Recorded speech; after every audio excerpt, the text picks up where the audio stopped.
ETF index mutual funds నేర్చుకుని stock మార్కెట్లో రాణించాలనుకుంటున్నారా? వెంటనే ఈ నెంబర్కి కాల్ చేయండి. నమస్తే, welcome back to Suman T. ప్రస్తుతం మనతో పాటు ఉన్నారు పబ్లిక్ స్పీకర్ రజనీరమ్మ గారు. నమస్తే మ్యామ్. నమస్తే నవీన. మేడం, చాలామంది తండ్రులు పిల్లల ముందే ఆల్కహాల్ తీసుకుంటూ ఉంటారు. అంటే వాళ్ళు స్ట్రెస్లో ఉండి వర్క్ ప్రెషర్ అనుకోవచ్చు, ఏమైనా ఫినాన్షియల్ సమస్యలు ఉండి చేయొచ్చు. అయితే ఇంట్లో పిల్లల ముందు తీసుకోవడం అనేది ఎంతవరకు కరెక్ట్ అంటారు? కొంతమంది తండ్రులు ఏమంటారంటే వాళ్ళకి తెలుసులే, ఇప్పుడు పిల్లలకి అన్నీ అర్థమైపోతున్నాయి, సినిమాలు చూస్తున్నారు కదా, ఏం కాదులే అనుకునే వాళ్ళు కూడా ఉంటారు. భార్యలు ఆ విషయంలో భార్య చెప్పిన వినరు కూడా. అంటే దీని ఇంపాక్ట్ పిల్లల పైన ఎలా పడుతుంది, అంటే అసలు ఎంతవరకు కరెక్ట్ అంటారు? ఇది ఒకసారి ఇదేదో మొన్న సిక్కయ్య ఇంట్లో కూర్చున్నప్పుడు ఒక 4 సినిమాలు చూశాను.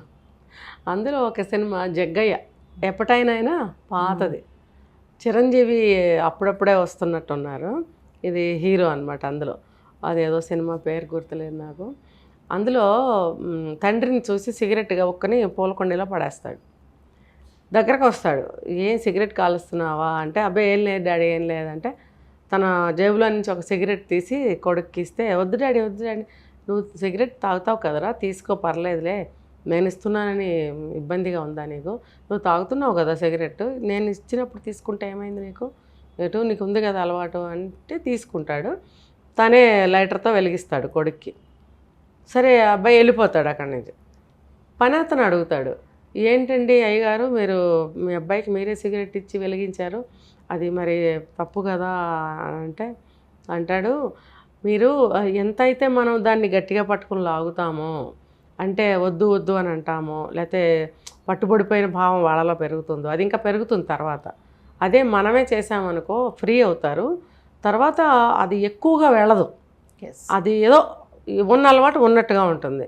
లేదు కప్పిపుచ్చుకుని దొంగచాటుగా చేయాలనుకుంటే అది ఒక వ్యసనంగా, లేకపోతే అది తప్పు చేసిన భావన, లేకపోతే తండ్రికి తెలియకుండా చేయటం, తండ్రికి తెలియకుండా చేద్దామనే ఆ దొంగ బుద్ధి, అంటే దొంగిలించడం కాదు, తెలియకుండా, అంటే రహస్యం పెట్టే లక్షణం పెరుగుతుంది అని చెప్పాడు. ఎప్పుడో 70s అది ఆ మూవీ మొన్న వచ్చింది.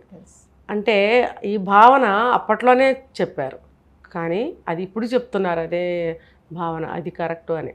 అయితే ఏంటంటే మీరు ఎంకరేజ్ చేసినా చేయకపోయినా, మీరు చూసి చూడనట్టున్నా డైరెక్ట్గా చూసినా ఏమైనా సరే ఇప్పుడు సమానంగానే వాళ్ళకి అభయాలు ఇప్పుడు ఏమీ లేవు. ఇప్పుడు ఆ కారణాన్ని చెప్పడానికి లేదు ఇక్కడ. ఇప్పుడు ఏంటంటే నాకుంది అలవాటు, నాన్నకు లేకపోయినా, అంటే ఇది నాకు ఇష్టమైంది నేను చేస్తాను, మనం అనుకున్నాం కదా, నా ఇష్టం వచ్చినట్టు ఉంటాను, నువ్వెవరు అడగటానికి. తండ్రిని కూడా అదే మాట మాట్లాడుతున్నారు, నాకు ఇష్టమైంది. ఇప్పుడు సైకాలజిస్టులు ఏం చెప్తున్నారు, చాలామంది వాళ్ళకి ఇష్టమైన కూరనే తిననివ్వండి, వాళ్ళకి ఇష్టమైన పనినే చేయనివ్వండి, వాళ్ళకి ఇష్టమైన మార్గంలో వెళ్ళనివ్వండి అని అంటే, అది తప్పైనప్పుడు తల్లిదండ్రులు వెనక అడుగుతారు కదా. ఇప్పుడు ఓకే, మనం ఒకరోజే కదా, ఒక నెలే కదా అయ్యింది, ఒక సంవత్సరం నుంచే కదా అని సరిపెట్టుకుంటూ పోతే అది ఒక పెద్ద వ్యసనంగా తయారవ్వచ్చు, చివరికి అది అడిక్ట్ అయిపోవచ్చు, ఎందులోకైనా దిగచ్చు అది కదా. అలాంటప్పుడు దాన్ని ఎలా మనం తీసుకోగలము? అయితే ఇది ప్రతి ఒక్కళ్ళు కూడా ఆలోచించాల్సింది ఏంటనంటే, అది ఎంతవరకు. ఇప్పుడు అమ్మాయిలు కూడా కామన్గా, అమ్మాయిల తల్లులు కూడా, ఇంకా చెప్పాలంటే మీరు ఇందాక అన్నట్టు పిల్లల ముందే తల్లిదండ్రులు తాగుతున్నారు, తల్లిదండ్రులు పిల్లలు బంధువులు అందరూ కలిసి డాన్సులు చేస్తున్నారు ఏదన్నా ఒక అకేషన్లో. అది వన్ ఆఫ్ ది రీజన్ వచ్చేసి వాళ్ళ కల్చర్ అట, వాళ్ళ ఫ్యామిలీస్లో తరతరాల నుంచి వాళ్ళకు ఉన్నది ఆ కల్చర్.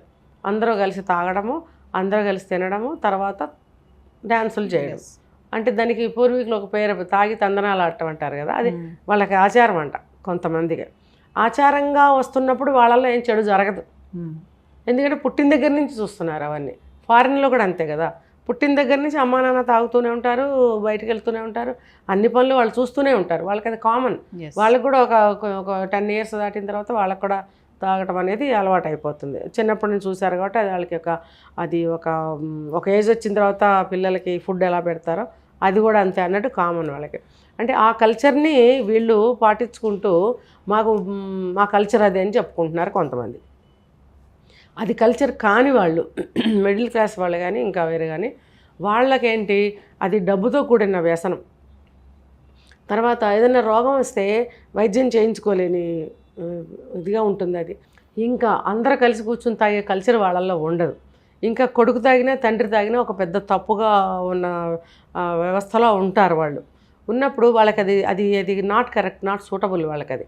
అలాంటప్పుడు మనం చెప్పుకుంటాము, తండ్రి ముందు కొడుకు తాగొచ్చా, కొడుకు ముందు తండ్రి తాగొచ్చా, కలిసి తాగొచ్చా అనేది ఖచ్చితంగా అది తప్పే అవుతుంది. ఎందుకంటే ఇది వీళ్ళ కల్చర్ కాదు. ఇంకా చెప్పాలంటే మన ఇండియన్ కల్చర్ కానే కాదు. కొత్త కొత్త కల్చర్స్ అన్నీ అలవాటు చేసుకుని అది మా కల్చర్ అని అంటే మనం ఏం చెప్పలేము. కానీ ఏది ఏమైనా సరే ఇది చెడనే మనం చెప్పుకోవాలి.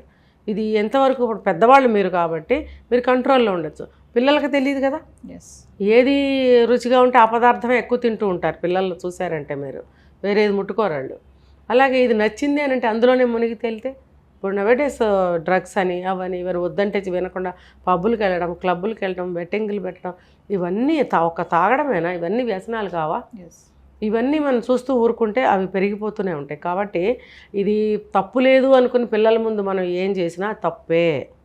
ఒక వయసుకు వచ్చిన తర్వాత ఇది తప్పు ఒప్పు అని తెలిసిన తర్వాత నాన్న తాగుతాడు, నాన్నకు అలవాటు అన్న అభిప్రాయానికి వచ్చిన తర్వాత తెలిసినా తప్పు లేదు. అప్పుడు అతను అలవాటు చేసుకుంటాడో మానుకుంటాడో అతని విజ్ఞతకే వదిలేయాలి. అంతేగాని చిన్నప్పటి నుంచి తాగితే చూస్తున్నాడుగా అలవాటేలా ఏమనుకోలే అనుకుంటే అది ఖచ్చితంగా తప్పే. అదొకటే కాదు, పిల్లల ముందు తల్లిదండ్రులు ఒక బెడ్రూమ్లో బెడ్ షేర్ చేసుకున్నా కూడా తప్పే. పిల్లలు లేని సమయంలో చూసుకోవాలి. పిల్లల కంట్లో అలాంటి సీన్లు ఏమీ పడకూడదు అసలు. ఎందుకంటే వాళ్ళ చిన్న మనసుల మీద తప్పు ముద్రలు పడతాయి, తప్పు అభిప్రాయాలు కలుగుతాయి. వాళ్ళకి అదేంటో తెలీదు, తప్పు అభిప్రాయమే కలుగుతుంది వాళ్ళకి. నేను ఒక చిన్న బాబు వీడియో వైరల్ అవుతుంది, మీరు చూసారో లేదో. 5 ఏళ్ళు ఉంటాయి, ఒక 2 ఏళ్ళు 3 ఏళ్ళు తమ్ముడుకుంటాయి. గుక్కపాటు ఏడుస్తున్నాడు. వాళ్ళ నాన్నతో చెప్తున్నాడు ఏంటంటే వాళ్ళ క్లాస్మేట్ ఒక అమ్మాయి అంట మనం పెళ్లి చేసుకుందామా అని అడిగిందంట. అడిగితే వచ్చి చెప్తున్నాడు, నాన్న ఎంత పెద్ద బూతు మాట్లాడిందో తెలుసా నాన్న? ఏం మాట్లాడింది నాన్న అంటే మనం పెళ్లి ఏడ్చేస్తున్నాడు, గుక్కబట్టి బోరు ఏడుస్తున్నాడు. పెళ్లి చేసుకుందామని అంటుందా నన్ను, ఇంతంత మాటలు అంటే వాడి వయసుకి ఎంత మాటలు మాట్లాడుతున్నాడు, ఇంతంత మాటలు మాట్లాడుతుందా నన్ను పట్టుకుని అంత పెద్ద బూతు మాట మాట్లాడుతుందా? నువ్వు అడగాలి నాన్న, ఇదిగో వీడే సాక్ష్యం, వీడు కూడా ఉన్నాడు అప్పుడు అని 2 ఏళ్ల పిల్లని చిన్న నవ్వు వచ్చింది. అసలు భలే ఆశ్చర్యం వేసింది. వాడికి తప్పని తెలిసింది.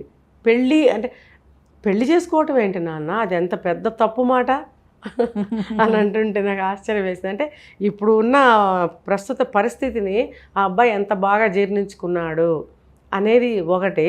ఆ పసి మాటలకి కొంత ముద్దొచ్చింది. మరి ఏది చూస్తారో ఏది వింటారో అదే తప్పు ముద్రలు పడిపోతాయి వాళ్ళల్లో. ఇప్పుడు పెళ్ళి అనేది ఒక పెద్ద తప్పు అబ్బాయి దృష్టిలో. 5 ఏళ్ల పిల్లవాడు వాడి జీవితంలో మరి పెళ్లి చేసుకుంటాడో లేదో ఇప్పుడే ఆ ముద్రలు పడిపోయాయి. నువ్వు ఇప్పుడు వెళ్ళి అడుగుతావా లేదా, మా అబ్బాయిని పెళ్లి చేసుకుంటావని ఎందుకు అడిగావు, అడుగుతావా లేదా అమ్మాయిని? అది కూడా ఇంతే ఉంది, అడగాలంట. అంటే ఏదైనా సరే తప్పు ముద్రలు పడిపోతాయి చిన్నప్పుడు. కాబట్టి పిల్లల ముందు మాటలు కానీ చేష్టలు కానీ చేయకూడదు. లేదంటే ఆ పర్యవసనాలు మనమే భరించాలి రేపొద్దున. ఇప్పుడు అది మన పెంపకం కిందకే వస్తుంది కాబట్టి అలా చూస్తూ ఊరుకుంటే రేపు అది వాళ్ళకి శాపమే అవుతుంది, మనకు కూడా శాపమే. అది వాళ్ళు చెడిపోతే వాళ్ళకి ఇద్దరికి శాపమే, వాళ్ళు బాగుపడితే వాళ్ళకి ఇద్దరికి వరమే. ఇది తెలుసుకోవాలి తల్లిదండ్రులు. తెలుసుకుని వాళ్ళ ముందు ఏం చేయాలి ఏం చేయకూడదు అనేది ఆలోచించుకుని ముందుకు వెళ్ళండి. రిఫర్గేషన్స్ వాళ్ళే ఫేస్ చేయాలి. Thank you.